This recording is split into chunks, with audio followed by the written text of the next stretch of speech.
Terpikat pesona Hot Duda. Bab 019. Saat bubar sekolah, Yasa tak lagi menemukan batang hidung Lanina. Lanina pulang secepat kilat karena harus berjualan. Setelah itu, barulah nanti sore ia akan datang ke rumah Yasa untuk mulai menjalani perannya sebagai guru privat Yasa. Gila tuh cewek. Cepat banget ngilangnya. Ping. Ada pesan masuk dari Lanina. Aku ke rumah kamu jam 4 sore. Aku janji akan on time. See you. Belum sempat Yasa membalas, ada chat susulan. BTW, makasih skincarnya. Itu saja dan Yasa kesal. Maunya Yasa, Lanina tidak main pergi-pergi saja. Setidaknya setor muka setelah itu baru boleh pulang dari sekolah. Yasa pulang tepat waktu, makan siang sendiri di meja makan dan setelah itu kembali ke dalam kamar. Yasa keluar lagi dari dalam kamarnya saat Lanina datang ke rumahnya untuk mulai program belajar bersama mereka. Lanina disambut hangat oleh Widuri. Mereka duduk di teras belakang rumah, spot itu akan tersorot oleh sinar matahari yang akan menyingsing ke ufuk barat di sore hari, hangat dan nyaman untuk bersantai. Gimana hari pertama kamu di Bina Harapan? Tanya Widuri yang datang dengan berbagai macam kue yang ia buat 2 jam sebelumnya. Sangat menyenangkan, Tante. Saya nggak pernah mimpi bisa sekolah di sana. Terima kasih buat Tante sekeluarga. Saya janji, akan bantu Yasa belajar setidaknya sampai dia punya nilai di atas rata-rata di ujian nanti, jawab Lanina dengan penuh semangat. 22. Semangat ya, Tante dukung kamu. Maaf kalau ya sedikit ketus, Tante harap kamu maklumi itu, ucap Widuri agak berbisik. Nggak masalah Tante, kayaknya itu udah jadi karakternya. Hati dan mental saya udah siap kok nerima omelan-omelan dari Yas, sahut Lanina ikut berbisik. Mereka malah tertawa-tawa dan terlihat seperti teman akrab. Saat Yasa datang, Yasa jadi penasaran, bagaimana bisa Lanina dan Widuri bisa seakrab itu dalam waktu singkat. Apa mereka sefrekuensi? Deheman Yasa mengagetkan Widuri dan Lanina. Oh, itu Yasnya udah datang. Sambil dicemilin kuenya, kalau butuh apa-apa bisa minta bantuan Binunung atau Biuti, kata Widuri yang tak ingin mengganggu waktu Yasa dan Lanina. Iya, Tante. Makasih banyak. Widuri beranjak keluar dari area teras dan membiarkan Yasa menikmati waktu belajarnya dengan Lanina. Kebetulan di saat yang bersamaan Bian pulang dari kantor. Menyusuri jalan setapak dari taman samping, Widuri melangkahkan kakinya mendekat ke arah mobil suaminya terparkir. Widuri ingin menyambut sekaligus mengatakan soal kedatangan Regita tadi siang. Bian yang lelah seketika menjadi semangat lagi ketika disambut dari langkah pertama ia turun dari mobil. Kebetulan Yasa membawakan 1 buket bunga yang cantik untuk istrinya. Wah, bunga buat siapa itu, Mas? Tanya Widuri sangat terkejut. Buat kamu, ucap Bian lalu mempersembahkan bunga itu, adegan yang sangat manis dan diam-diam diperhatikan oleh Lanina dan Yasa. Lanina ikut meleleh sementara Yasa terlihat muak menyaksikan momen manis di antara papa dan ibu sambungnya itu. Ya ampun, papa sama mama kamu sweet banget. Bikin iri deh. Gumam Lanina dan matanya masih fokus ke arah Bian dan Widuri. Yasa mendengar gumaman Lanina lalu menoleh secara spontan dan dia melihat wajah Lanina yang polos terekspose jelas di depan menata. Lanina memang bukan gadis remaja yang senang berdandan, tapi jika ditatap dari jarak dekat, Lanina memiliki wajah yang manis walau tanpa polesan make up ini itu. Apalagi kalau dia rutin pakai skincare-nya. Pasti Lanina akan lebih menarik lagi, pikir Yasa.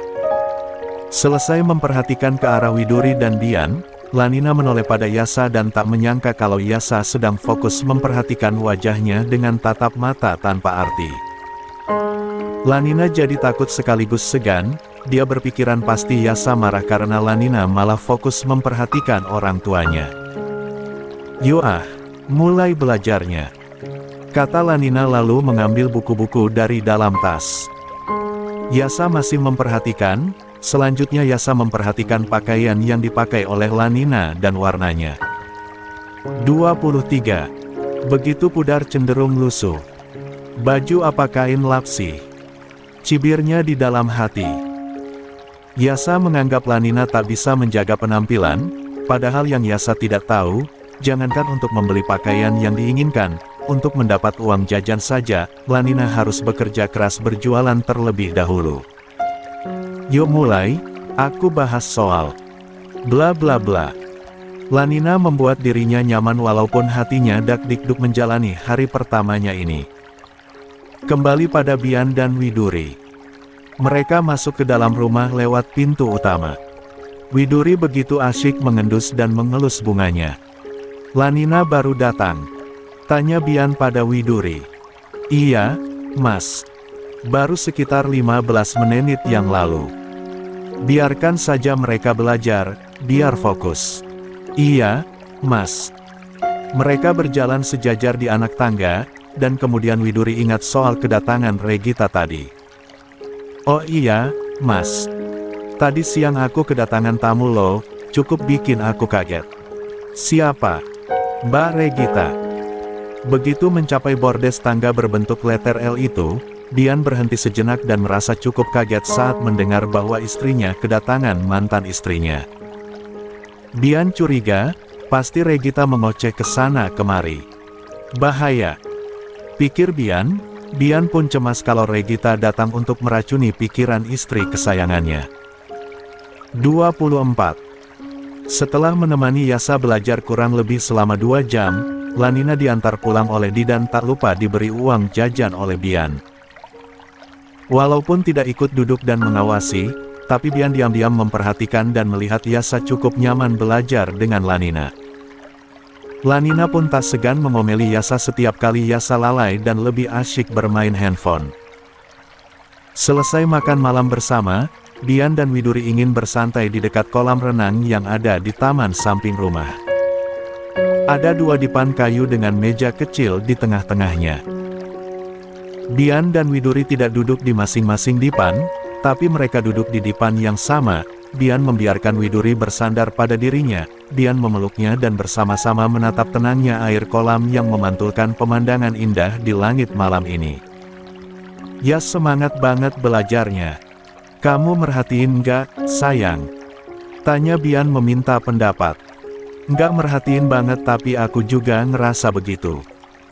Kalau boleh berpendapat, aku tuh ngerasa kalau Lanina membawa vibe positif buat Yas. Kesan pertama Yasa yang nggak terlalu baik di mataku, sekarang mulai pudar karena aku tahu di balik sikap buruknya, dia punya rasa peduli yang cukup tinggi buat teman-temannya, jawab Widuri, dia mengatakan sesuai yang ada di pikirannya. Ya, begitulah. Waktu Yasa minggat ke rumah kawannya, dia juga bantu temannya buat bayar token listrik. Aku nggak nyangka kalau Yasa punya kepekaan kayak gitu juga.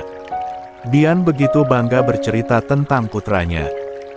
Wah, hal yang dianggap kecil sama Yasa, pasti sangat berharga buat keluarga temannya itu. Ya. Mereka menikmati angin malam yang seakan berbisik-bisik bersenandung di malam yang damai itu, walaupun dinginnya semakin menusuk, tapi dekapan Bian mampu menghangatkan Widuri dan memeluk Widuri membuat Bian merasa nyaman sampai tak ingin melepaskannya. Mas. Tahu nggak tadi siang aku kedatangan siapa? Widuri mulai beralih topik, ia ingin membahas soal Regita. Siapa? Tanya Bian dan dia bisa menatap garis wajah Widuri dari posisinya saat ini. Siluet side profil yang disinai cahaya bulan terlihat sangat indah bagai lukisan. Mantan istri kamu.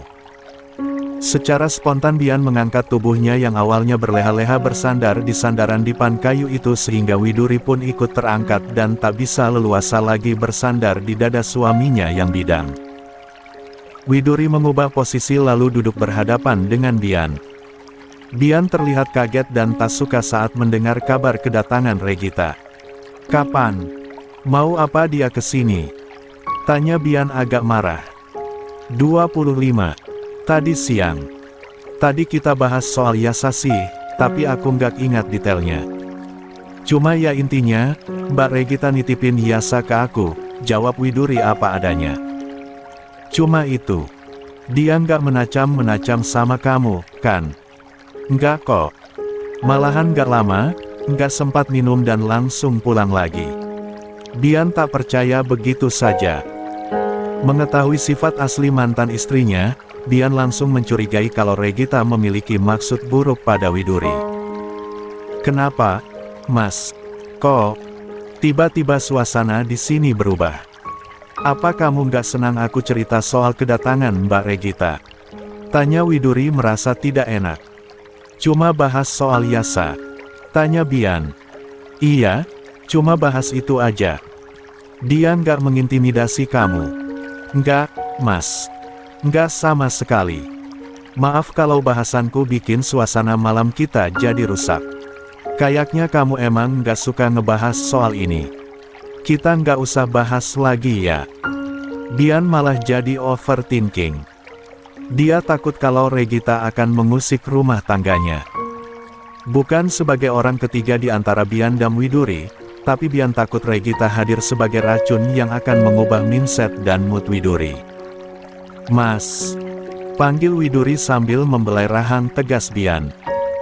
Widuri masih merasa tak enak karena suasana syahdu seketika meredup begitu ia membahas soal Regita. Maafin aku, tapi kamu jangan takut. Aku nggak akan terpengaruh sama siapapun, aku akan percaya sama kamu. Ucap Widuri berusaha meyakinkan.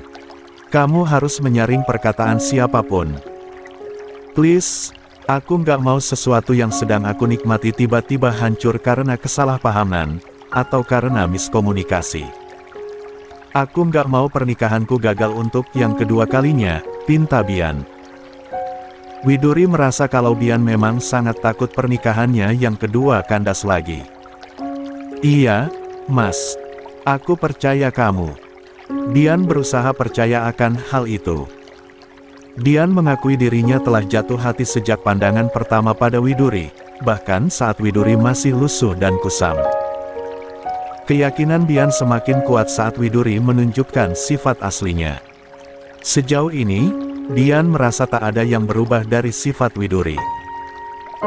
Bian tak ingin jatuh cinta dengan sia-sia. Ia ingin mempertahankannya dan tak akan membiarkan gangguan apapun menerpa kehidupannya lagi, termasuk tentang Widuri. Mas. Kali ini Widuri memegang kedua sisi wajah Bian dengan tangan-tangannya yang lembut. Widuri meminta Bian untuk fokus menagap dirinya. Mereka saling menatap dengan tatapan yang intens. Widuri ingin Bian tahu kalau dirinya akan selalu percaya pada suaminya. Bukan pada orang lain. 26. Santai aja, jangan takut. Aku akan selalu percaya kamu, Mas. Ucap Widuri dengan tutur kata yang lembut. Bian mengulas senyum, walau senyum yang agak samar, tapi itu cukup untuk membuat Widuri tenang.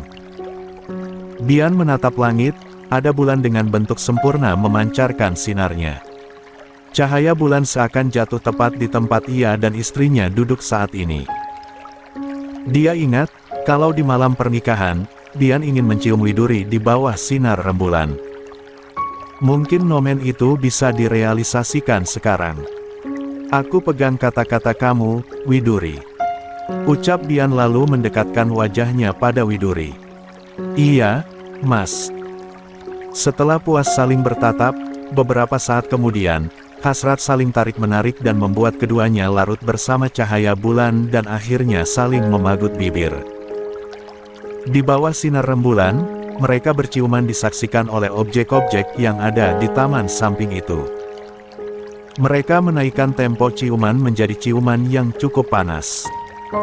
Tanpa melepaskan pagutan bibir, Bian memaksa Widuri untuk beringsut dan lama-kelamaan naik ke atas pangkuannya. Itu semua terjadi tanpa disadari oleh Widuri sendiri. Jika dilihat dari selisih umur, Bian dan Widuri memang memiliki gap age yang cukup jauh, hampir 18 tahun jaraknya. Tapi secara kasat mata, Bian yang sudah sangat matang selalu dianggap sebagai lelaki muda, selalu tampak 10 tahun muda dari usia aslinya. Ciuman itu semakin panas tanpa menimbulkan suara, senyap namun penuh dengan kenikmatan. Mereka lupa kalau mereka sedang ada di ruang terbuka. Saking asyiknya, mereka juga tak sadar kalau Yasa yang berniat ingin duduk-duduk di pinggir kolam sambil bermain handphone akhirnya melihat aksi ciuman panas papa dan ibu sambungnya. Yasa stuck dan kemudian dia muak melihat kemesraan itu. What the hell? Gumamnya dengan marah dan sungguh ia muak melihat Bian dan Widuri. 27. 4 hari kemudian, yang berbulan madu sudah pulang.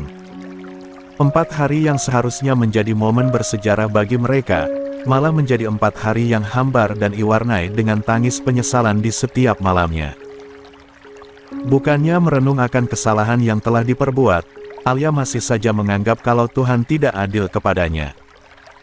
Dia merasa terjebak di dalam takdir yang tidak pernah ia bayangkan sebelumnya. Hati Alia semakin meradang begitu ingat kalau perempuan yang ia hina malah sedang menikmati hidup yang manis sebagai istri dari Big Boss-nya sendiri. Setiap kali ingat itu, maka hati Alia akan semakin sesak. Widuri memang sedang menikmati hari-harinya. Dia sudah mulai melupakan semua luka yang Randy torehkan padanya. Widuri juga mengabaikan kata-kata sinis Regita waktu itu. Widuri hanya ingin menikmati hidup dan menjalani peran barunya. Bian membebaskan Widuri untuk pergi keluar, Bian juga membebaskan Widuri untuk membeli barang-barang mahal yang ingin Widuri miliki, tapi Widuri tak serta-merta memanfaatkan itu semua. Ia lebih senang menghabiskan waktu di rumah. Berkreasi dengan resep-resep baru, atau memastikan kebun buah dan sayur di belakang rumah tumbuh dengan baik. Non, ponsel Non Widuri bunyi terus dari tadi. Pas Nunung tengok, yang nelpon itu Pak Bian. Sepertinya penting nih, Non. Nunung datang menghampiri Widuri yang sedang melihat kebun-kebun kecilnya. Nunung datang sambil membawakan ponsel Widuri yang sedang berdering. Oh iya, Bi. Makasih ya. Widuri menerima ponselnya itu. Dia memang meninggalkan ponselnya di meja di teras belakang tadi. Sama-sama, Non. Nunung pun pergi. Saat Widuri hendak mengangkat telepon dari Bian, dering teleponnya berakhir. Nampak ada 4 panggilan tak terjawab. Widuri pun panik takut ada apa-apa dengan suaminya. Duh, ada apa ya? Mas Bian sampai 4 kali nelpon. Gumamnya lalu ia segera menelpon balik. Tak menunggu lama, panggilan dari Widuri langsung diangkat oleh Bian. Mas, telepon dari kamu nggak keangkat, ucap Widuri dengan nada suara penuh rasa bersalah. Bian memang kesal karena Widuri tak lantas mengangkat panggilannya, bahkan sampai 4 kali. Bian sangat cemas terjadi apa-apa pada istri kesayangannya itu. Kenapa? Kenapa sampai nggak keangkat? Kamu lagi apa? Tanya Bian agak menuntut. 28. Aku lagi lihat kebun kecil di belakang rumah, Mas. Aku lupa ninggalin ponsel di meja teras belakang. Maafin aku. Jelaskan Widuri secara singkat padat dan jelas.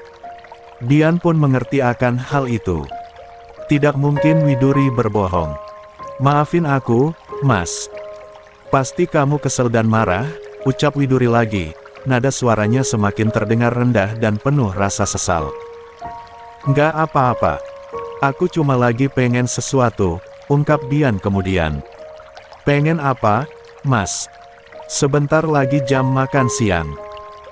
Aku lagi malas makan di luar, aku juga nggak bisa ninggalin ruangan karena ada banyak yang harus diselesaikan hari ini.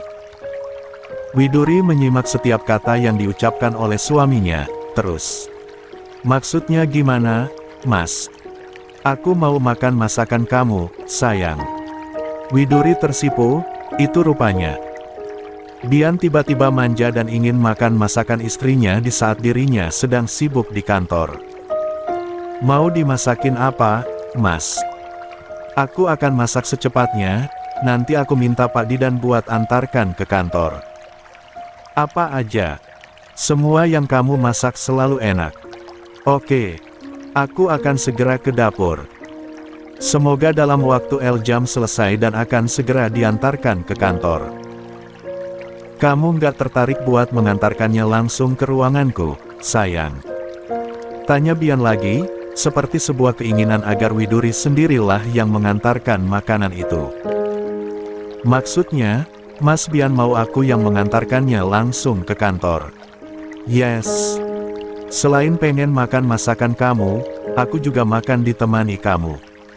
Aku benar-benar butuh suntikan semangat, dan kamu adalah semangat yang aku butuhkan.